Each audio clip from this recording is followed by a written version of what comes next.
And what are you guys most And excited for? Embracing the gray. Yay! Blossom, what are you most excited for? Isn't I love that. discussing an important topic that I think everyone should know more about? Blossom was great. Woo! Oh, I'm so excited on my face. Anything else? And I'm most excited to sing at the intermission. Yeah. Are you guys at the end? We are basically. Can you sing? Yeah. Like, okay. Sing Amazing Grace. Probably. We are like vodka family singers.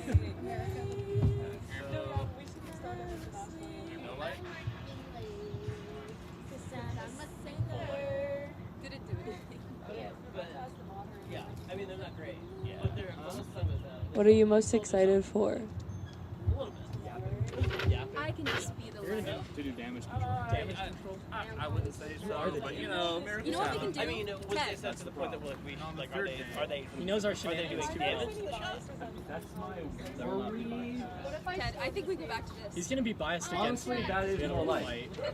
That is notably more light. Worst case, I'm just gonna break We're down. telling ghost stories tonight. I'm scared. I'm scared. I'm gonna get publicly canceled. That could happen. I think one point, I'm like, so I'll scared. answer one of your questions, and then you'll just be like, "You always do this. You're always deflecting. I thank you Why for can't saying you that. be honest with me for once?" And you'll start I crying. feel like I needed someone to say that. For the sake of 708, so I'll throw a I'll hand really, if you touch me.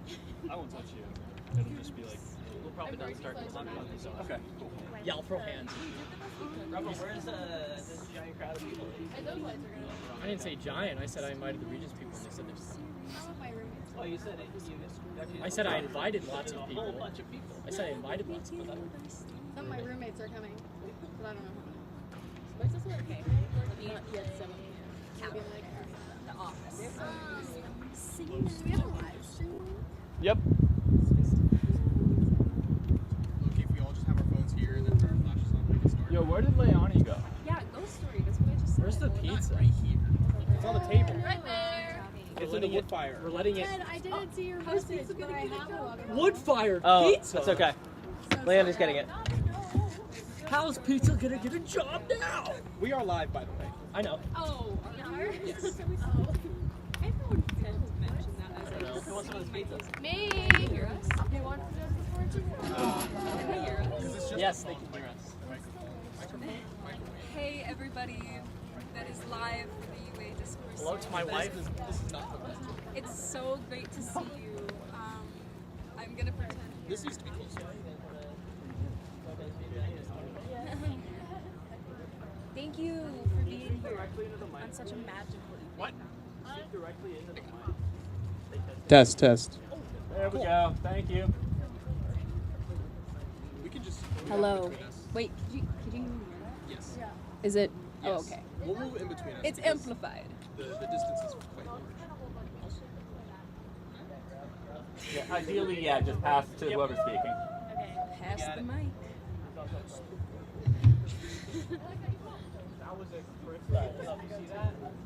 Get it all out now, actually. We're testing this one too. Sweet. Oh, I want pizza. Get a load of these guys. You know what? No.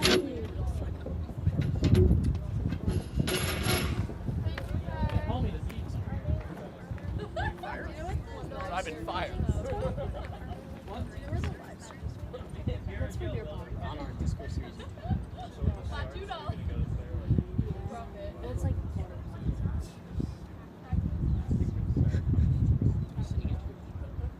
Blossom, are you cold? No, he's at work.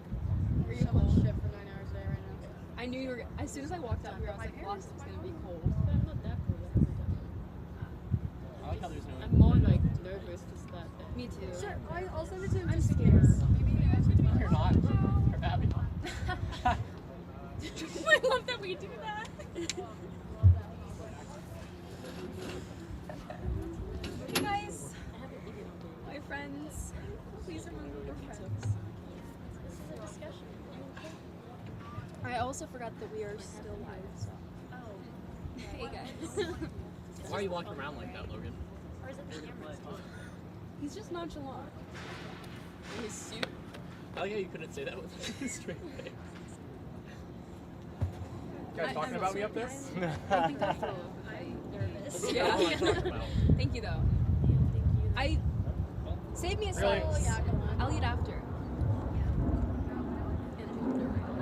I had to walk all the way down here. Yep. Yep. It messes with What are you doing? You know you're a human being. Bring that up in your closing. This school has starved me of food and water. If we really want to talk about diversity, No place to go. Now, have you all played Fortnite? In Fortnite. I feel like a little nervous, but like Robert! what are you doing over there?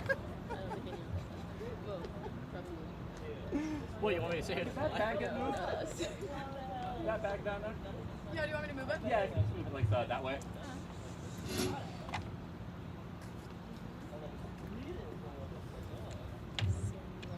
I don't know, why is it so hot? Oh shit, the bed. You shit the bed? That'll work. Thank you. What happened? What did I miss?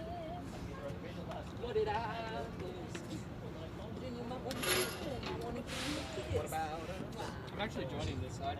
Last man changed. Oh. We need the more the merrier. Yeah. The more the merrier. I feel like 4 against 2 is a lot less. Marrier? scary. I hardly know her. wait, but Oh. but Mary? I mean, you have life. Mary? Mother of God? Hallowed be thy name? That's the Magdalene. Who I Thy will be done. I was referring to Magdalene. On earth as it is in heaven. Give us this day Our daily bread. I'm not even Forgive religious. us our trespasses as we forgive those who trespass against us. Let's not. On the live stream. Grass is on the line.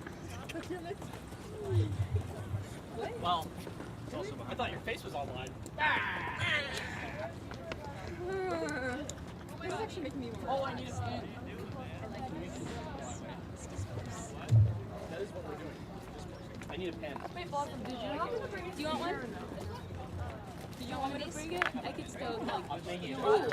It's almost starting. It's Logan's U.S. Capitol. Why do you have Logan's U.S. Capitol? Because he gave it to me. Yeah, take it. You can take that U.S. It's pretty fancy. What? I like that it looks like it has You gave her Logan's U.S. Capitol pen? Yeah, I did. Wait, yeah. Am I Who's pen Logan cheating? not giving his pen to? Rob, That's the name. on live stream. Yeah. I know, he's giving his pen to everyone alive. He's just very open, okay? Okay. Not that much. a pen, you write with it. Yeah. Sell me Hey, this. I don't need to know Sell all me what this you pen. do with your pen. Sell you this pen. Sell me this pen. Oh my god. Bet you'd like to write debate notes while we debate, huh? I should would love to. How are you going to do that without a pen? Buy this pen. Oh, those are the best pens. I'll sell you this pen. Oh. You got it. Good. Schedule the operation. Yeah, I think so. Is that new, I right? think so. Just had it. Oh, it's that one. That one. Oh, it's your That's going to be you if you're closing. nervous. That's crazy. Who's closing? Me. I know. Just be like, yikes. I'm opening. What? I'm opening. Oh, every like Okay. Thanks for the support, Blossom. it does attach points. Like I just don't oh. care about the opening. Okay. We'll just raise Because it. you're closing. Exactly. Yeah. You don't care about the opening. Raising. I poured my heart and soul. No, it's not. Oh. What are you guys debating? We're debating DEI. Oh, cool. Okay. Say less. He said say less. He said bye. He's like, I bet.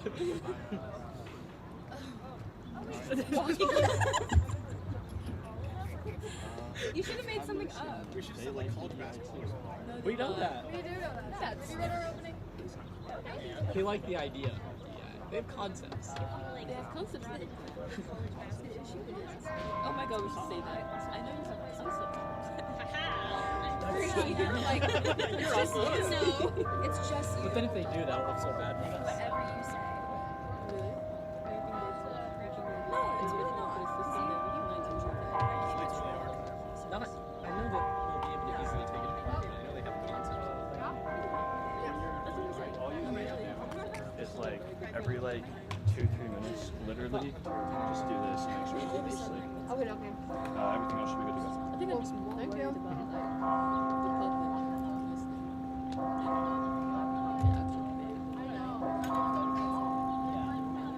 I want to sit and do my opening. Is that okay? Can I sit and do my opening? Look at these productive inserts. Wow. like I'm gonna snap. God, you're so right. Why did we volunteer? Abby, Logan, we're gonna sit when we do our opening. Should I sit too? And it's just like so awkward. I agree. Should we run it? Y'all should be able to like move this up. if we like. Forgiveness instead of permission. Elise? You cheated. Where do I go while you Oh my gosh! do I stay There's down also here? no reason why we should be standing. Yeah. Just It arrived. is. Jacob Buckley, your old partner. Jacob. Hi everyone, we're gonna get started in about like 5 minutes. We're just setting everything up and trying to make sure the lighting is all good. In the meantime, there's free pizza up here if anybody wants some. It's wood fire. And we're setting up some water prong over there if anybody wants to hop in while they wait for the event to begin. But yeah, just hang out, grab a seat, do what you need to do. Oh yeah, the mic has a non-off switch on it. So. Sorry, I didn't catch that. What kind of pizza? It's wood-fired pizza. And then you say, How's pizza gonna get a job now? "No way." We are such losers. All right, let's pack it up. That's what you guys. Loser. I hardly know her. All right. Wrap it up. Wrap it up. What is it? Christmas? What are we, rappers? My birthday. I hardly know.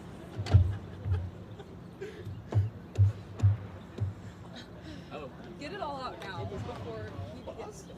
Stop. pause. Where is it? Water bomb?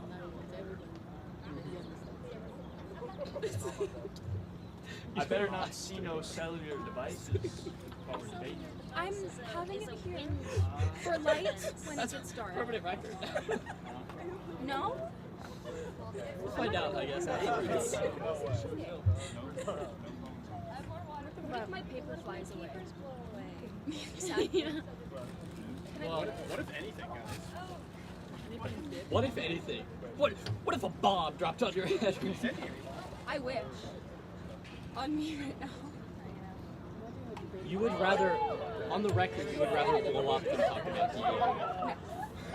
I better not be doing shit like this during my debate, okay? Robert.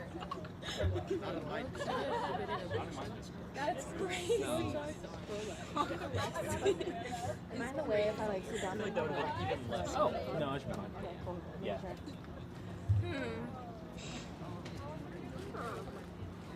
Actually, I can put yours. Hi. You know, you get up there. It's 'cause we have to like.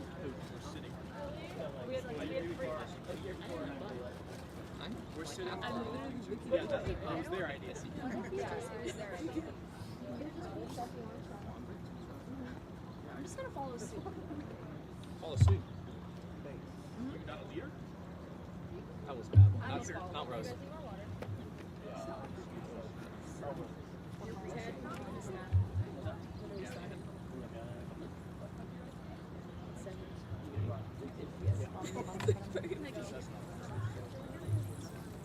I know. My head just hurts. Like I haven't. Ted. Please stop. The forward statement, people were thinking that it would probably just be better to say. It's like less awkward. I'm saying you would have made it. What if I talk in mic just Dane, how are you doing? Good to Do that. Yeah, it's probably as good as it's gonna get. It's gonna get funky in the next 10 minutes, so I'll just deal with it. Let me wait. Hang on. Let me hit record over here.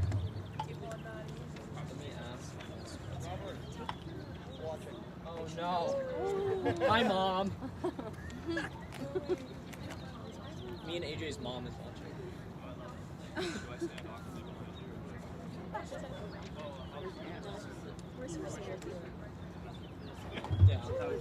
Okay, everyone, we are going to get started. So for those of you who don't know, we are the UA Discourse Series, even though it says Debate Series on our sign. That is our old name, and we have rebranded to Discourse. And tonight you will certainly see why, because tonight we are going to have a discourse about a very difficult topic, but we wanted to make sure it's an important topic, and we wanted to make sure that it was discussed in a frank and honest way, but also a respectful way. Because we're the UA Discourse Series, I just want to remind you of a few things. You can, of course, follow us on any of our socials at UA Discourse Series. That's Instagram, that's TikTok, and that is Twitter. We won't call it X for obvious reasons. So go ahead and follow us any of those places for any of our future events, although this is our last event. So first and foremost, I want to give a giant round of applause to our absolutely phenomenal team of interns that we have who have given us one of the best years that we've ever had. So please give a round of applause for our interns. Thank you guys so much. I'm so glad that so few of you are seniors and that I don't actually have to say goodbye to most of you. But for those of you who are seniors, it's going to break my heart. And I promise we're going to give you a proper goodbye next week. Speaking of the fact that we have interns, we have a QR code over on our table there. If anybody's interested in an internship with the UA Discourse Series, you can talk to any one of our interns. They are the ones who are dressed in black, except for me and Joe, who are dressed in white and have jeans on. You can go up and ask them about what it is that this whole entire thing is, what kind of duties you would have as an intern, and how much fun it is. And if you go to the QR code, you can get an application to our internship. You get 3 credits per semester towards your graduation. It's a really excellent opportunity, and you get to travel around the country for free, which is always a good thing. That said, we also have free pizza. If anybody wants to grab some free pizza, it's right there for you. We also have water pong, although since we're about to start our event, it's probably better to just hang out in your seats until the event is over to go and start taking advantage of that. But let's go ahead and get started with tonight's discussion. And tonight's discussion is going to be looking at the question of diversity in higher education. We can all unambiguously agree that diversity in higher education is, of course, a good thing. The question is, how are we best going to be able to achieve that goal? How can we best make sure that we are enforcing the concept of diversity in higher education? And we are going to be looking at whether DEI programs are the best way of doing that, or, well, we don't know what the other side is going to be talking about. But whether DEI programs are the best way to ensure diversity in higher education. So that's what we're going to be asking tonight. We have some excellent panelists who are going to be addressing that issue from both sides.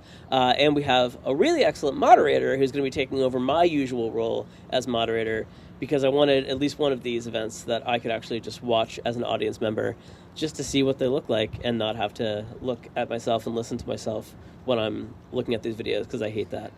So anyway, I'm going to come and join you all in the audience in just a second. Again, grab some pizza, but I'm going to turn this over to our absolutely fantastic moderator, Peyton Hussman. Hello, everybody. As Ted just said, my name is Peyton Hussman, currently a senior at the U of A and studying interdisciplinary studies, and an intern at UA Discourse Series. I will be moderating. This is my first time doing a moderation like this, so cut me some slack, but I'll do my best to get us to a good conversation. As Ted said, our topic is, are DEI programs the best at ensuring diversity in higher education? The way this is going to work is there's going to be a round one opener from this side, one opener from this side, then a round 2 where we're going to have some discussion between the two teams, maybe some audience questions, and then round 3 is going to be a closer from each side as well. So without further ado, we're going to get started with the affirmative position. Our opener is going to be Robert Martin. Hello. That's not a good sign. Okay. anyways, now that God's done messing with me, let's see. Good evening, everyone. Before I start my time, I just want to thank everyone for coming out and listening to our conversation tonight. This will be my last time debating as a University of Arizona student. And I'm so thankful for all of the opportunities I've been given and all of the wonderful people that I've met. I'm especially honored to end this year with this discussion on this topic. With that being said, Supreme Court Justice Sonia Sotomayor is cited as saying, "Until we get equality in education, we won't have an equal society." That's the truth at the heart of this discussion. No one up here tonight on either side is going to stand here and argue that diversity in higher education is not important, or even that DEI programs in themselves are inherently bad. We all want the same outcome. We want to see classrooms filled with students from different backgrounds, from different experiences, and from different walks of life. That's not the question. The real question that we're here to answer is how we best ensure that diversity happens. The affirmative believes the answer is clear. Diversity, equity, and inclusion programs are the best method of ensuring diversity in higher education.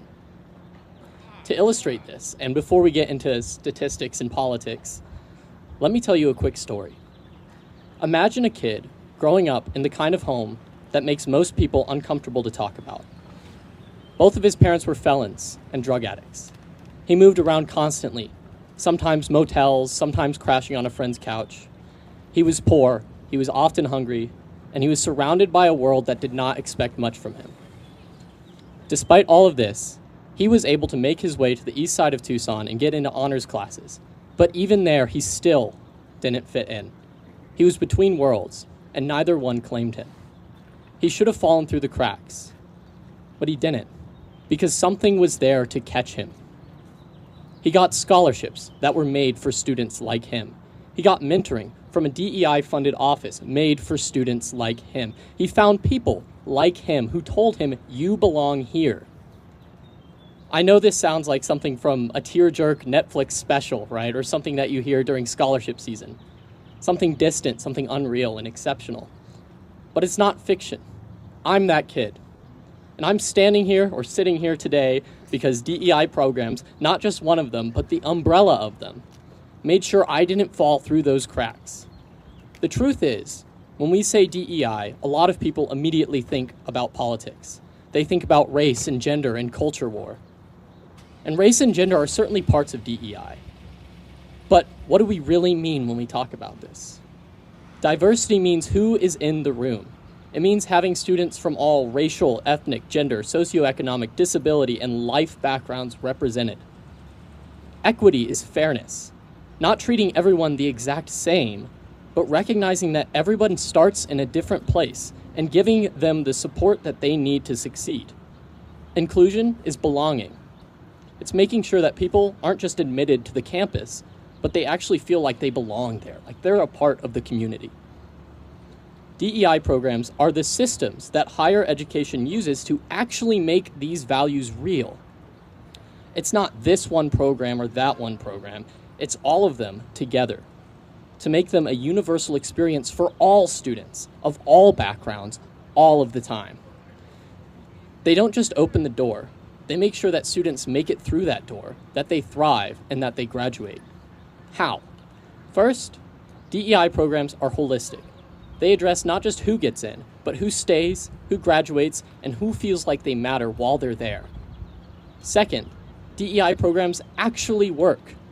From Georgia State to Michigan to UMBC to the U of A, the schools that invest in DEI programs see real results. Better retention, better graduation rates, and stronger student outcomes across the board. And third, DEI programs strengthen everyone. Inclusive campuses prepare all students for the world that they're entering. DEI isn't just about helping some students. It's about creating a system that works better for everyone. This debate is not about lowering standards or picking sides. It's about building a higher education system that doesn't leave people behind. And the totality, the unity of the many, many DEI programs that we all enjoy today does exactly that. Because DEI is not just one program or one thing. It's not just what you hear on the media or in the news. It's the infrastructure for fairness, and it's the best tool that we've got. Thank you.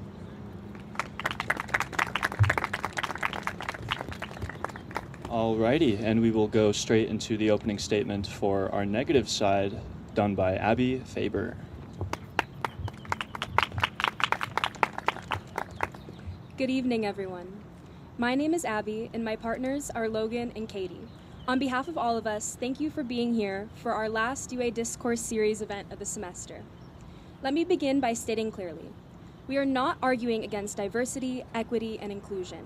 In fact, we believe the values behind DEI, like creating environments where all students feel welcome, represented, and empowered, are absolutely essential. Our argument is simply this: DEI programs are not the best method of ensuring diversity in higher education. To ground our debate, I'd like to start by defining some key terms. Let's outline exactly what the best method of ensuring diversity in higher education could even be.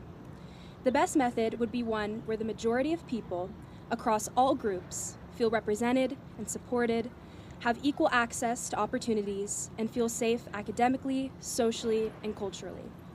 Currently, we are seeing people in our most prestigious institutions who are not enjoying these basic human rights, which is something that the best method of ensuring diversity would enable. Diversity means more than just counting numbers. It means creating educational spaces where people from different racial, cultural, linguistic, socioeconomic, and ideological backgrounds are fully included. It's not just about who's in the room, but whether or not they're being heard and empowered to shape that room. Now, ensuring means something more than encouraging diversity. To ensure means to guarantee, to create systems and structures that reliably produce diverse outcomes every time. Here's where we take issue with the resolution. DEI programs in their current form are often symbolic rather than structural. They may offer diversity statements or resource offices, but they rarely change the systems of access and power that actually shape who gets into college and who succeeds there. Too often, DEI becomes a checkbox rather than an engine of structural change. Now, we agree with the intent and value behind DEI programs. But as students, we believe that it is our duty to question and challenge the assumption that the current DEI model is enough, and if it will ever be enough. Because despite decades of DEI initiatives, we're still seeing major gaps in who gets access to higher education, who feels like they belong, and who is supported from the first day they walk on campus all the way to graduation. Even in universities with the highest diversity metrics, students and staff alike feel that they are isolated based on their backgrounds. That tells us something important. DEI, as it currently exists, is not doing enough. And if we want to truly ensure diversity, we need to go further and do more than rely on traditional DEI programs. Here's what we're saying tonight. No single program, not even DEI, can guarantee diversity in higher education. Because what we really need isn't just more programming. We need a cultural shift, a transformation in how we think about inclusion, equity, and justice, not just on college campuses, but in the world students come from before they ever even apply. Now, our friends on that side of the stage might ask, okay, that sounds great and all, but how can we make that happen? Which is a perfectly valid question. To even begin answering that, we'd like to point out that we aren't policymakers, professionals, or legal scholars. We are students. Our job is to point out when the things that are supposed to be serving us just aren't cutting it. In order to truly address issues with DEI programs, we have to start fixing our societies to be more accepting and open about implementing them. As a student, I'd like to talk about education. Education is the backbone of any cultural shift. It shapes how we understand the world and how we treat one another within it.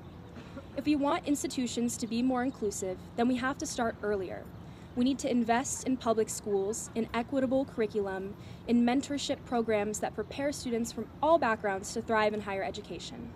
Because by the time a student gets to college, the playing field has already been tilted. DEI programs can't undo decades of unequal access and cultural messaging, but strong, equal education from the ground up can start that shift.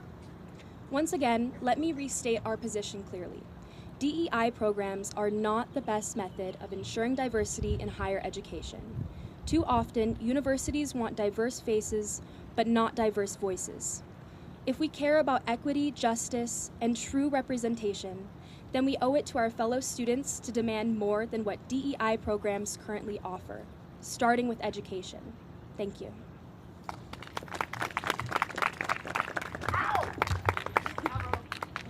Okay, and with that, both of our opening statements are done, and we can move into round two, our discussion between our two teams. So it sounds to me as though, correct me if I'm wrong, we have a pretty similar understanding across the tables here of what the principle of DEI is, diversity, equity, and inclusion, and it seems very clear that we all agree with and strive for these principles, but that they're claiming it's not the best means of ensuring those principles. One thing that I'd like to hear clarification on from both sides, and we'll start with the affirmative since this team spoke last, is could you give us some examples of what an actual DEI program is so that we can kind of ground this out for our audience here? Yeah, I can talk about it to start.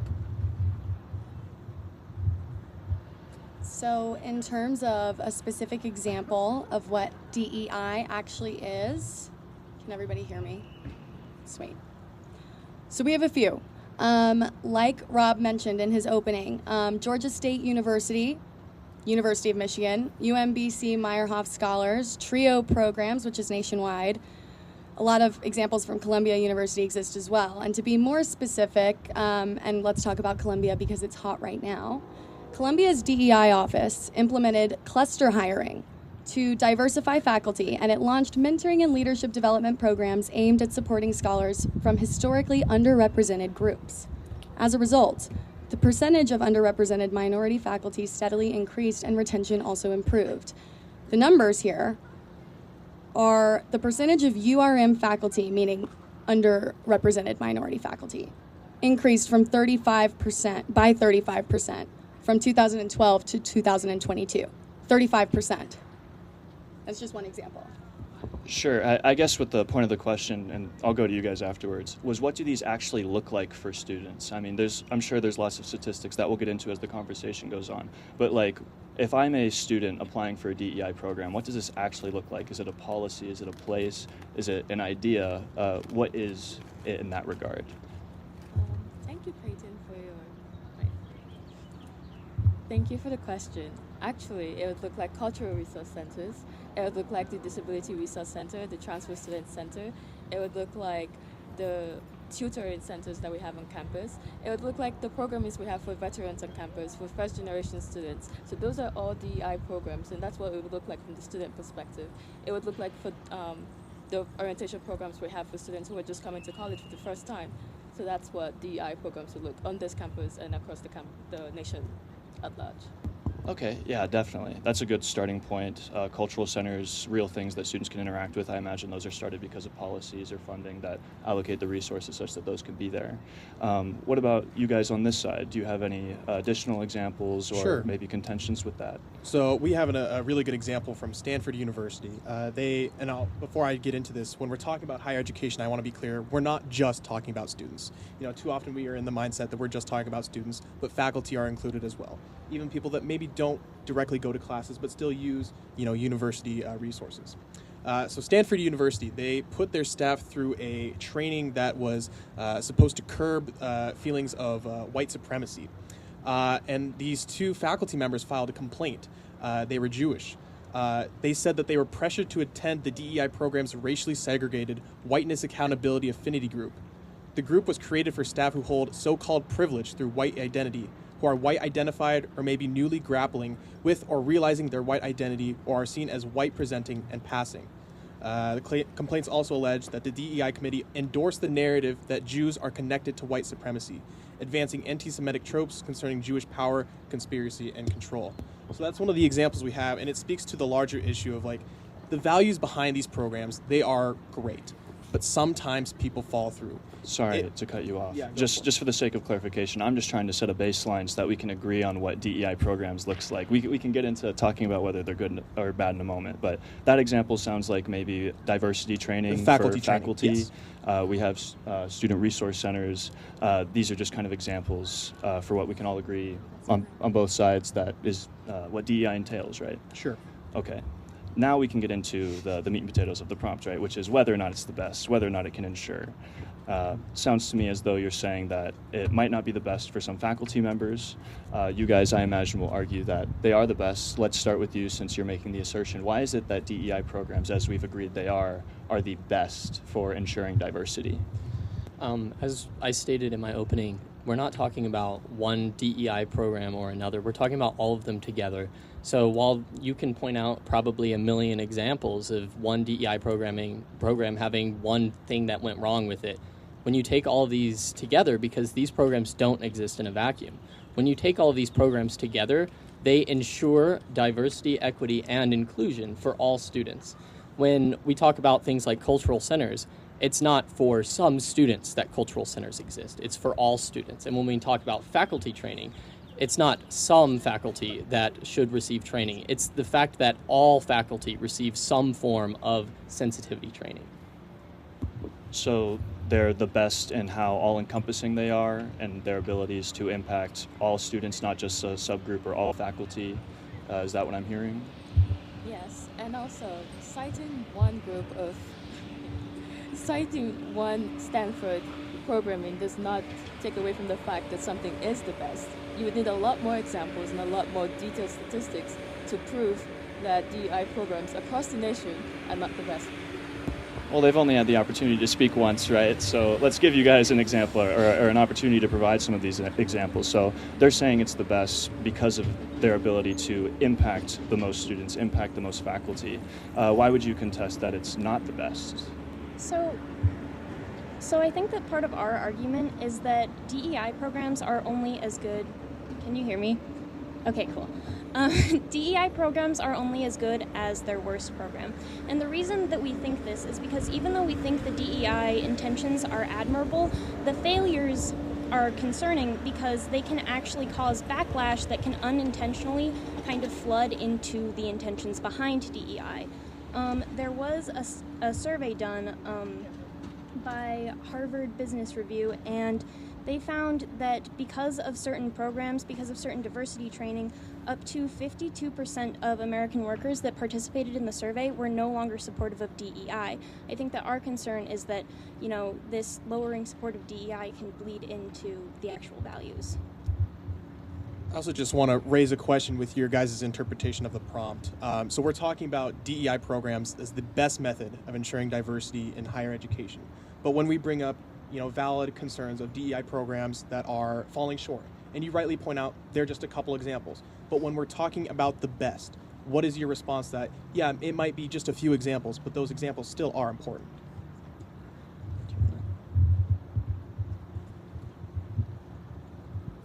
I think my personal response to that question would be that, frankly, it's irresponsible to remove DEI programming when we do not have an alternative that's any better at ensuring diversity in public education, or in higher education, I mean.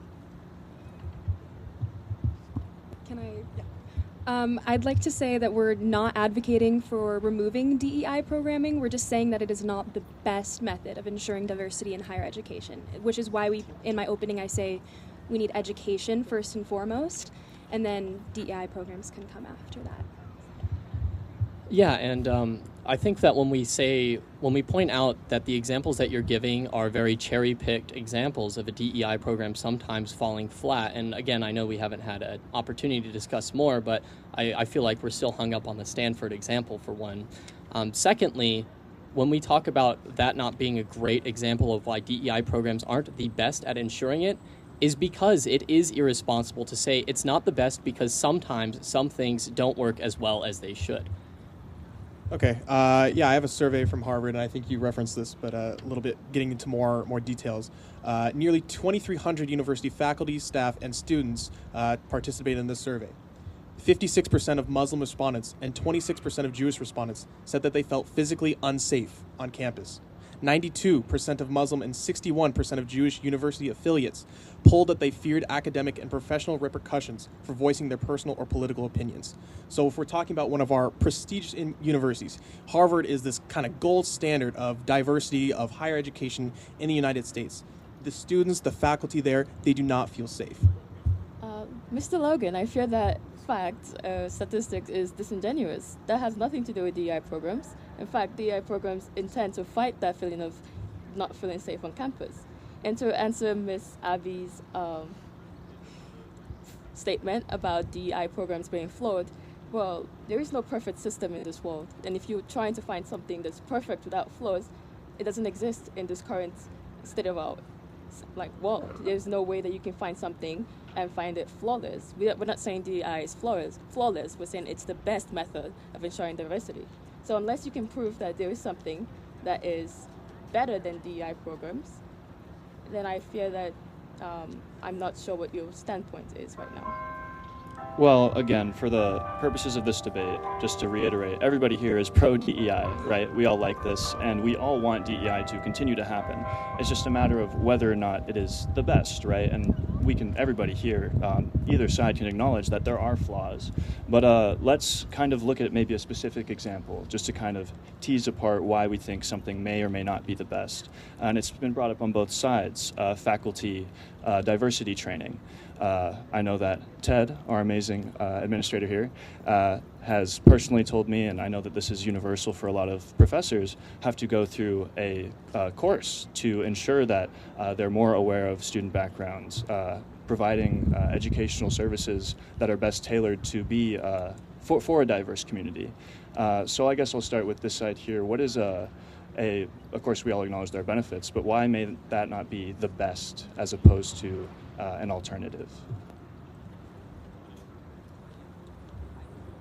Sure. So being a little familiar with kind of these courses that faculty have to go through, they have to go through this sort of online course for however long and take a little test at the end.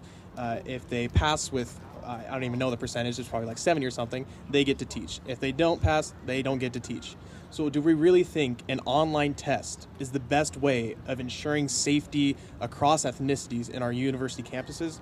Personally, I don't think so. And to address something else that was raised up, pinning the sort of burden on us to come up with this perfect method of ensuring diversity, that's not what we're here to discuss. We're here to discuss DEI programs as they currently stand, and we disagree that they are the best method. We're not saying that they should be perfect, not at all. We're just saying that they're not the best.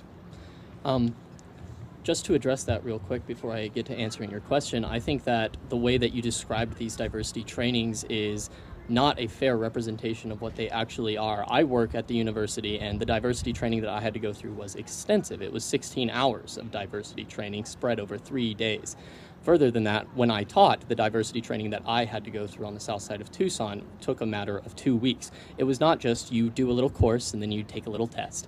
Secondly, one of the most famous examples of testing like this is in the political science field. When you're taking a poll or a survey, yes, you have all of these easy questions that are easy to get through and you could kind of do semi-mindlessly, but they also throw in questions that either A, are a little more complicated, that require you to think, or that make you think that you're saying the right thing, the thing that the survey wants you to think, but in reality they're worded differently. Or number two, they change the pattern of the answers. So that way, if you're mindlessly going through the test, you enter the wrong answer, and either you have to retake the test or you have to retake the entire course. So representing them as this easy thing that you just go through and it's whatever, I don't feel like is an honest and fair way of representing it. When we talk about faculty training, there is real-world examples of faculty training being used and being effective. For example, in Amherst College, over 90% of students were required to complete anti-racism training.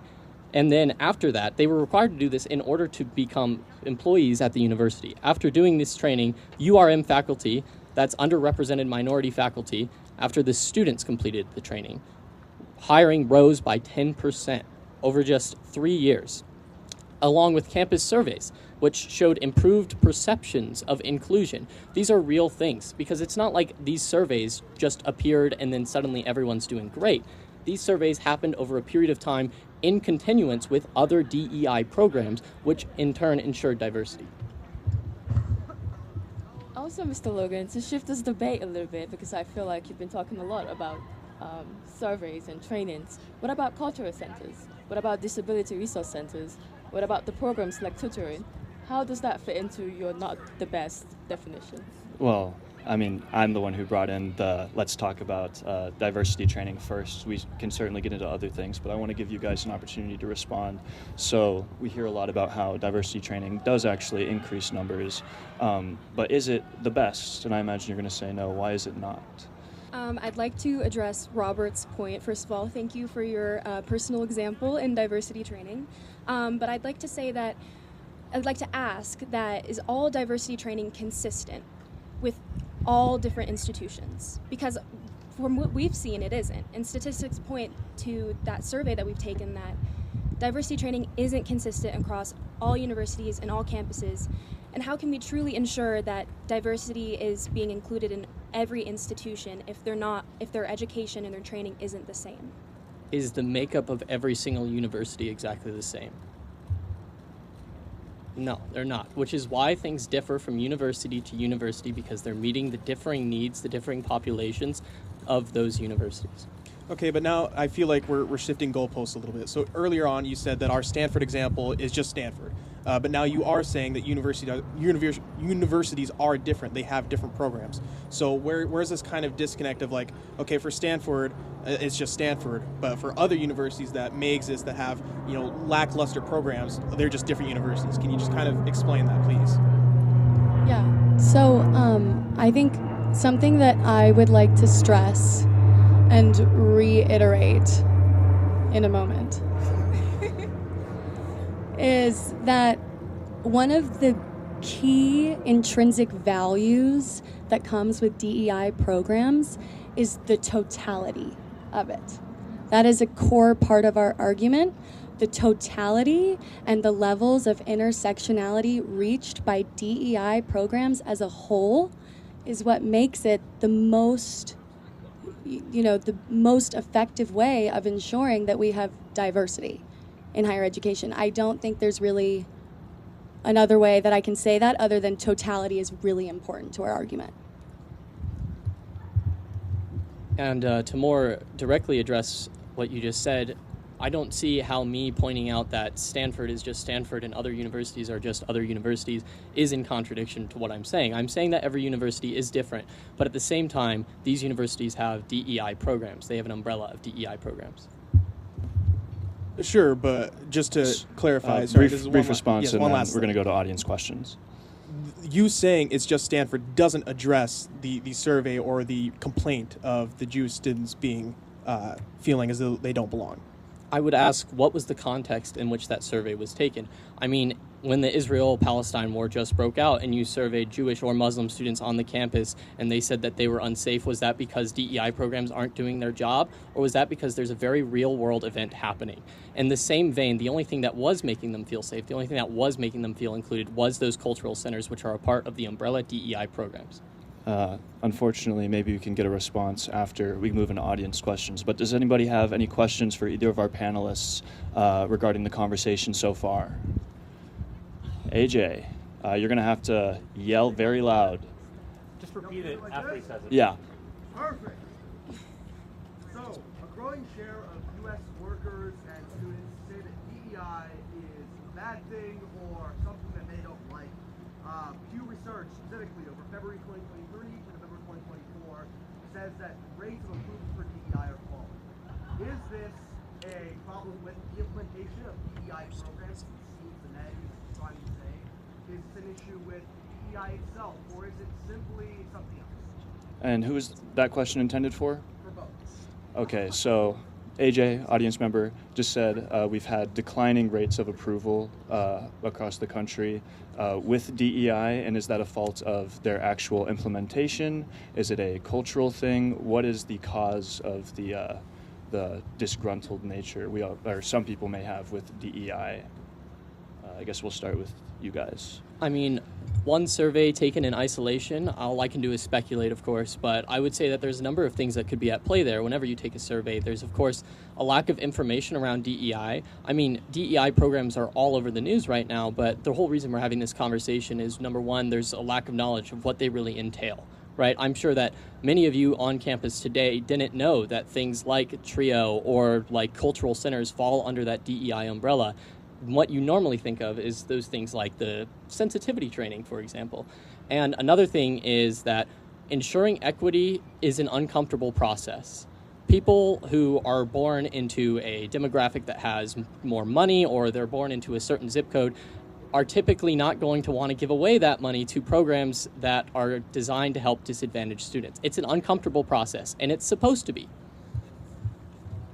And then for the negative response to that question, or what Robert has said? So I would argue that it is somewhat of a cultural problem, but I do think that that cultural problem is reflected in how we practice DEI. I think that our values and our beliefs in diversity, equity, and inclusion should hinge on our values, and then those values in turn should influence the DEI, not the other way around.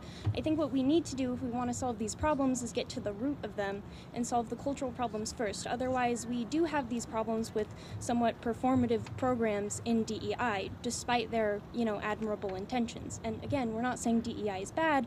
I think that what we're saying is that we want to get to the root of the cultural problem, so that's reflected in the programs, and maybe DEI isn't the best way to do that. Okay, another audience question. Oh, look at that. Ted is raising his hand.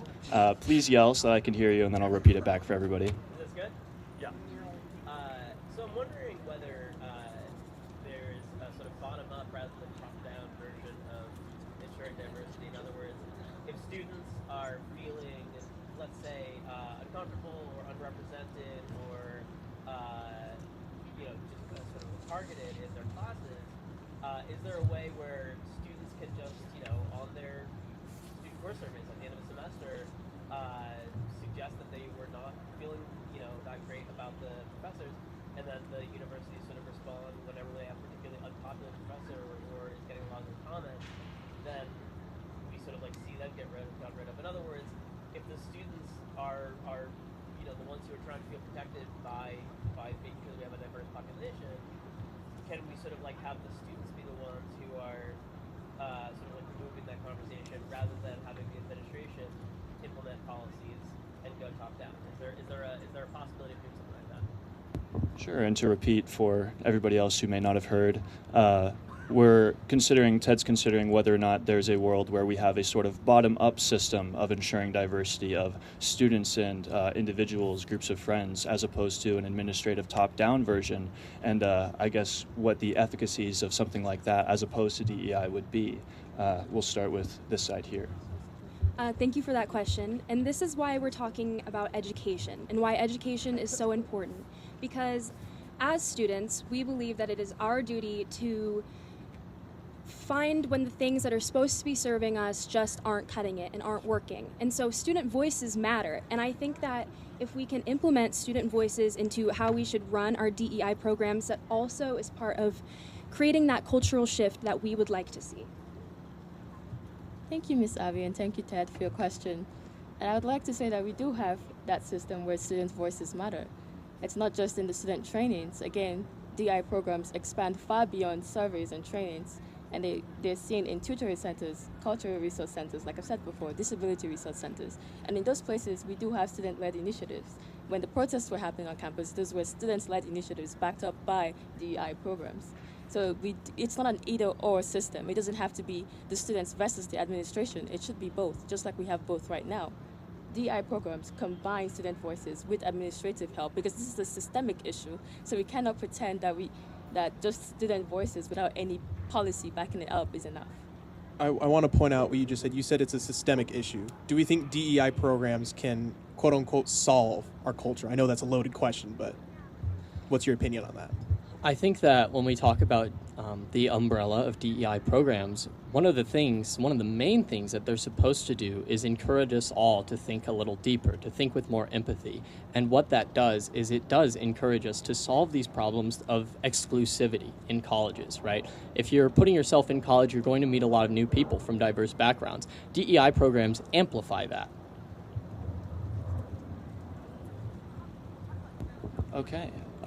Quick response from Bella, and then we'll see if there's maybe one more audience question before we move into our closing. Yeah, just something I'd like to add before going back and forth to address the original question that Ted had, whether or not we can look at maybe, a bottom-up system as opposed to a top-down. As Blossom already mentioned, that's already happening. Student advocacy is an enormous part of DEI programs as a whole. with that said, I also think that if you're looking at doing from the bottom up approach, meaning starting with student advocacy, that in and of itself is going to be less equitable than going from the top down, because we're then assuming that all of these students have the same resources and have been given the same opportunities to learn things like leadership skills, advocacy, etc. And that is not the case. And that is why it's really important that we administer this level of fairness, that we administer DEI not only from the bottom up, but also the top down. Okay, and then it looks like we have one more hand raised for audience questions. Jacob. Yes. So my question actually goes to your last point, talking about the fairness of the top down, but also given how multifaceted diversity is, do you think that your program? Sorry, I can't hear him over the bell. It's going to be a moment. So how's everyone doing?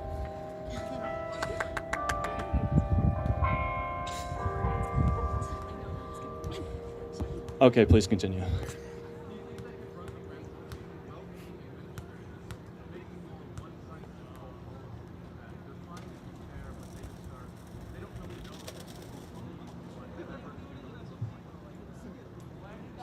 Sure, so it sounds like what Jacob's saying, and correct me if I'm wrong, is there not a risk with the likes of top-down policies that the actual students that we're intending to represent aren't actually being represented because they're not as directly influencing how those policies are crafted? And I'm going to start with this side as a response to that.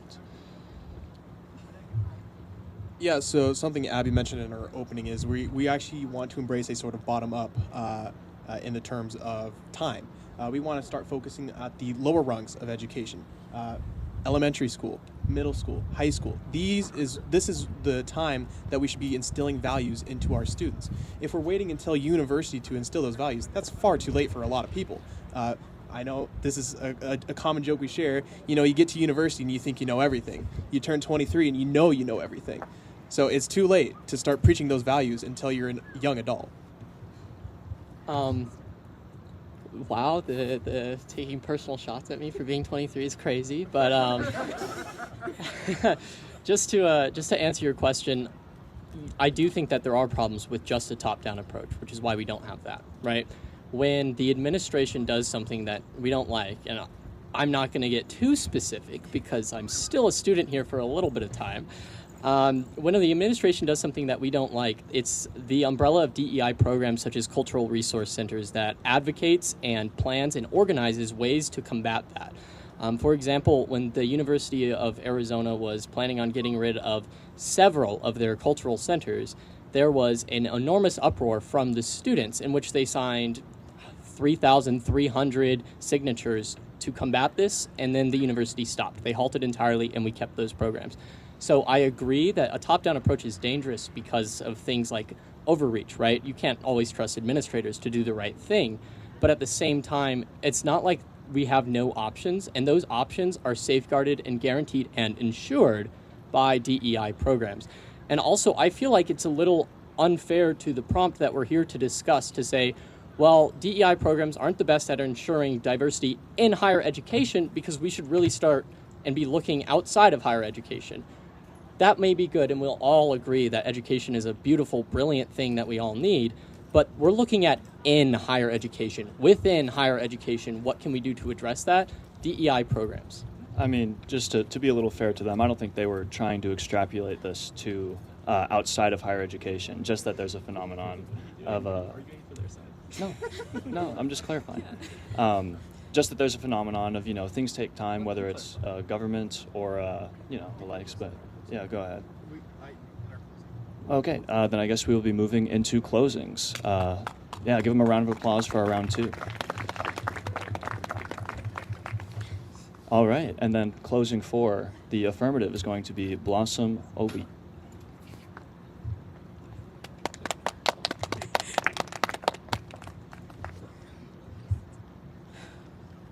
Good evening, everyone. Thank you for taking this journey with us tonight.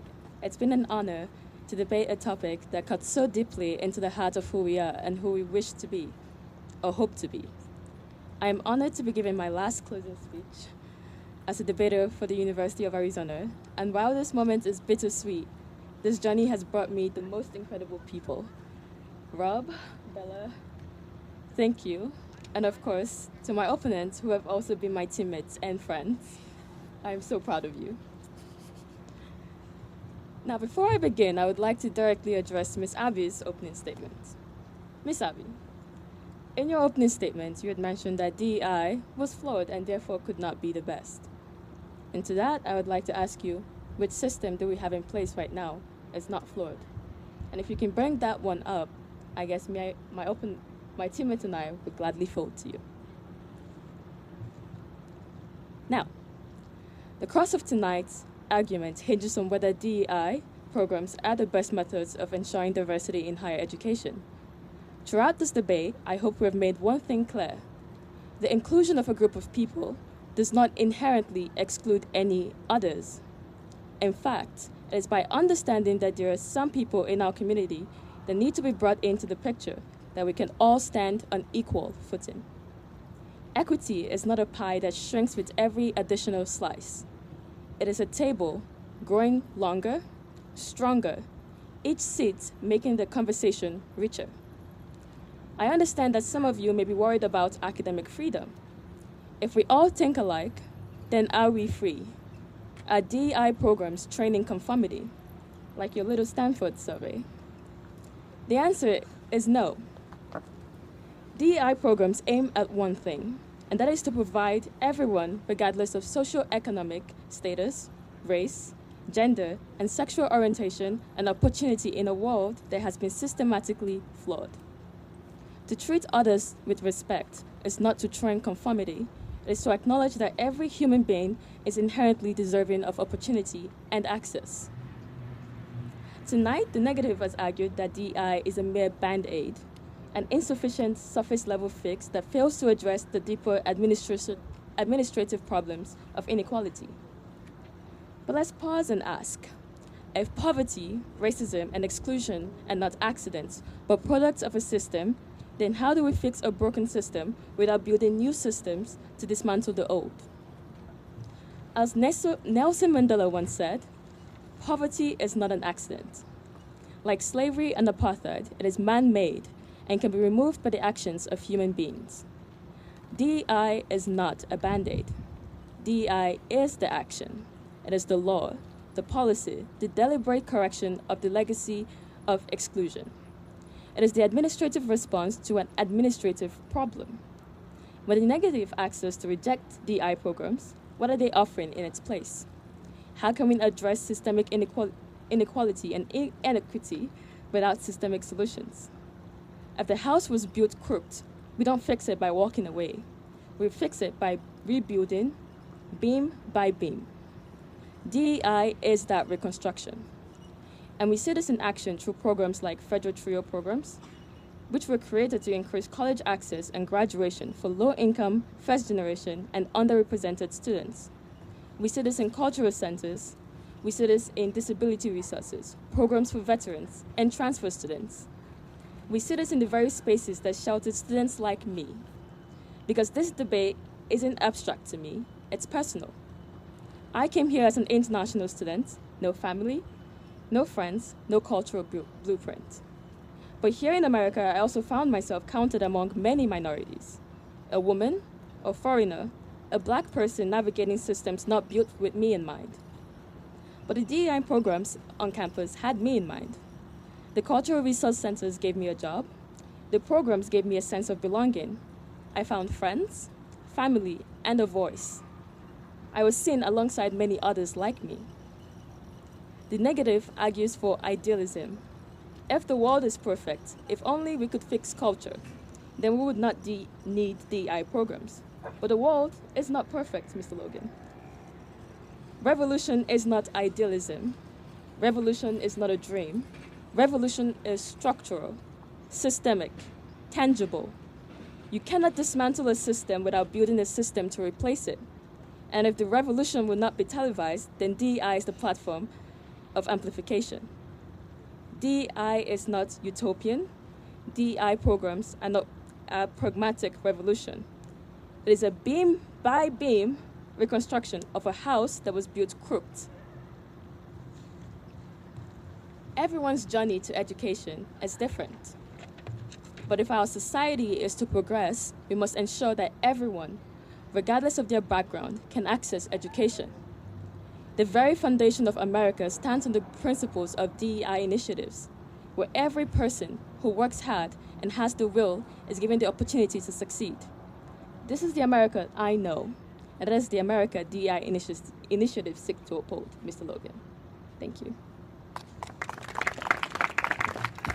Okay, and then closing out for the negative side and our debate as a whole and our semester as a whole is Logan Brabant. Such a high honor.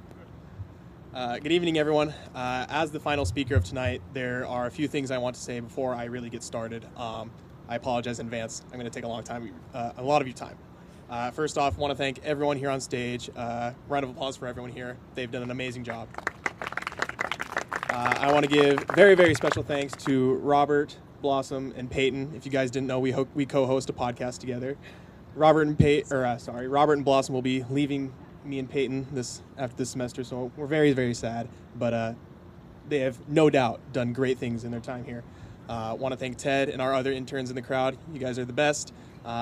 Couldn't be up here without you, and wouldn't be the student I am today without you guys. Now, I just got done telling you guys why my friends are the best. Now I'm going to tell you why they're wrong. I want to address a few things that they've said. First, they have repeatedly said that our examples aren't good enough, that they are cherry-picked. They keep asking us to come up with a better system. But the point of this debate is to decide if the status quo is the best. It is not to come up with a hypothetical utopian vision that can replace all of our institutions. That's not what we're here to do. That's not what we're asked to do. That's not what we are doing. Now, and we didn't get to talk about cultural centers, and we really like them. Blossom, you brought them up. We really, really like them. But the fact that they even have to exist in the first place demonstrates issues within our society. Cultural centers are amazing, but the fact that they are a requirement for our students to feel safe is not a good thing. They kept bringing up that we only have one study, one example. Now, we actually brought up two universities, Stanford and Harvard. As a side note, I applied to both, and if it is not painfully obvious, I was accepted. And that we didn't go into enough depth for all these. Unfortunately, we are limited by time, and I'm not an encyclopedia of examples for all of these. But I will say there are plenty of surveys, plenty of studies from Harvard, Stanford, UCLA, even here at the U of A, that demonstrate that there are some issues with DEI programs and that students do not feel safe. And to speak to that, Robert, in your opening, you mentioned that you didn't fall through the cracks, that the door was open for you and that it was made sure that you got through. But I'd like to point out that as touching as that story is, and I'm truly glad that you could make it here today, that's not the same story for everyone. Some people do not make it. Some people do fall through the cracks. And that is something, if we're talking about ensuring diversity, that is something we need to address. They argued our solution of education is outside of the prompt. But this prompt isn't asking us to only stick to programs in higher education, only diversity in higher education. If something instills those values of diversity, equity, and inclusion in everyone before they even reach higher university, is that not a valid solution to the problems we face in society? With that all the way, let's get to the rehearsed part. I've been flying off the cuff. After slavery was abolished in 1865 and segregation outlawed in 1964, we as a society, we knew one thing. We needed to include all people of all races, all genders, and all backgrounds in our institutions. We cannot plague ourselves with bigotry in our government, our universities, or our public places. Such was the motivation for the creation of DEI programs. We are in agreement that these values are a good thing and pushing us in the right direction. But when we are asked if these programs are the best at ensuring diversity in the higher education, we believe that we have raised enough significant questions to come to a consensus.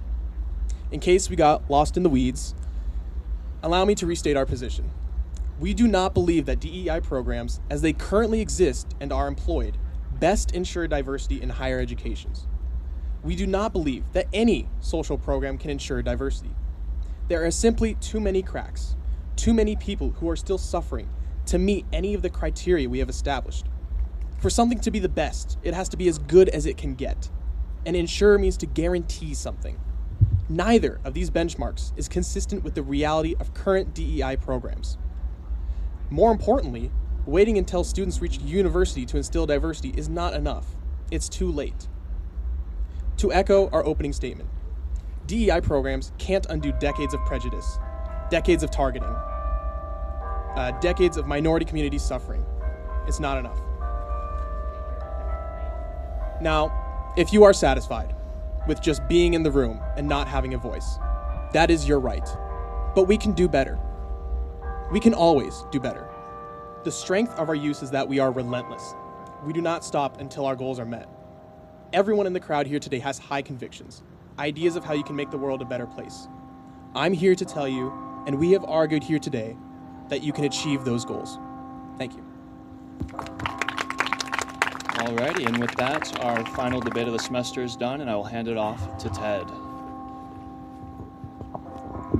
Hi, thank you, everybody. Excellent job, all 6 of our panelists. And so now, because we can't really do this with a QR code and we can't really do this with a consistent audience, we're just going to take our final vote by way of applause. So let's go ahead and hear who it is that you think ended up winning tonight's debate.